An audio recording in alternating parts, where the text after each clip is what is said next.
અમદાવાદના નરોડામાંથી એક ઠાકોર અને એક આદિવાસી સમાજની દીકરી છે તે ગુમ થાય છે। પોલીસ સ્ટેશનમાં હોબાળો મચે છે। દલિત સમાજના આગેવાનો આક્રોશિત થાય છે અને અંતે આ દીકરી મળી આવી છે અને પોલીસ ઇન્સ્પેક્ટરે શું કહ્યું છે તેને લઈને જ વાત કરવી છે।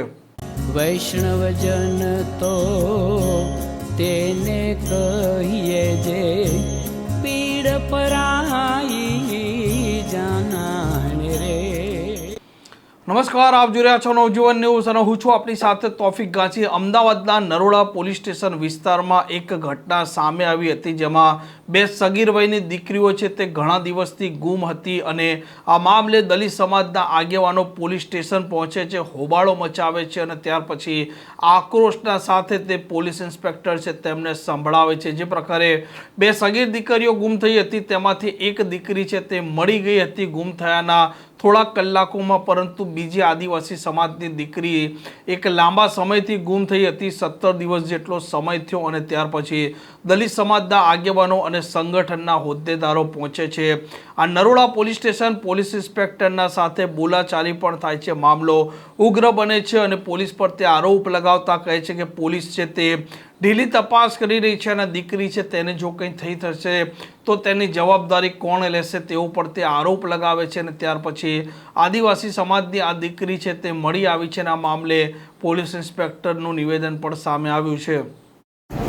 છેલ્લા 2-3 દિવસથી આ બંને સગીર જે દીકરીઓ છે એ ગુમ થવા બાબતની જે વાતો મીડિયામાં ચાલી રહ્યો છે તે બાબતે આપની સમસ્ત મીડિયાને જણાવવા માંગીએ છીએ કે આ ગુનાની જે જાહેરાત અમારા સમક્ષ તારીખ 13 તારીખના દિવસે કરવામાં આવેલ અને તે બાબતે તાત્કાલિક ગુનો દાખલ કરી અને આગળની તપાસ શરૂ કરવામાં આવેલ હતી। પ્રથમ દીકરી જે છે એને તાત્કાલિક 24 કલાકના અંદર અમે ગાંધીધામ કચ્છથી શોધી લાયા અને એમના વાલીને પરત કરવામાં આવેલ હતી। બીજી દીકરી જે છે જેને આજ રોજ અમે અહીંયા કઠલાલ ખેડા જિલ્લામાંથી શોધેલ છે અને તેને પણ એમના વાલીને સોંપેલ છે। આ બાબતે જે ગુનો દાખલ કરવા આવ્યો તે અંગે બંને દીકરીઓને જે ભગાડી લઈ જનાર આરોપીઓ છે એમને પણ ધરપકડ કરવામાં આવેલ છે અને એ બાબતે કાયદેસરની કાર્યવાહી ચાલુ છે। સગીરા છે બંને પોક્સોની કલમ દાખલ કરવામાં છે, બંનેમાં અલગ અલગ કેસ દાખલ કરવામાં છે કે એક જ કેસ? બંને સાથે ભાગેલ હતી, એક જ જગ્યાથી ગયેલી છે અને બંનેની જાહેરાત એક છે, એના માટે એક ગુનો દાખલ થયેલ છે અને બંનેના પોક્સો એક્ટની કલમ એડ કરવા માટેની જે પ્રોસિજર છે એ શરૂ છે। સર, બંને આરોપીઓ જે લઈને ભાગી ગયા હતા એમનું બેકગ્રાઉન્ડ શું છે અને એમને લઈ જવાનો કોઈ ઉદ્દેશ્ય શું હતો?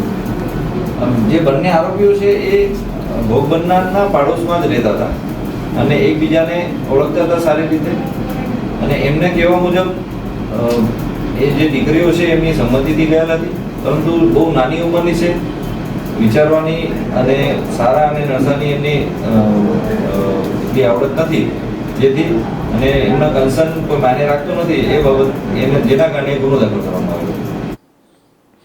આમ જે પ્રકારે આ દીકરી ગુમ થઈ હતી તેમાં ધારાસભ્ય જિગ્નેશ મેવાણી છે તે પોતે પણ એન્ટ્રી લીધી હતી અને તેમણે પણ આ મામલે આકરી પ્રતિક્રિયા આપી હતી અને પોલીસે વહેલીમાં વહેલી તકે આ દીકરી છે તેને શોધી પણ નાખી છે અને આ મામલે ગુનો પણ દાખલ કર્યો છે। આ પ્રકારના સમાચાર માટે નવજીવન ન્યૂઝના ચેનલ સાથે જોડાયેલા રહો। નમસ્કાર।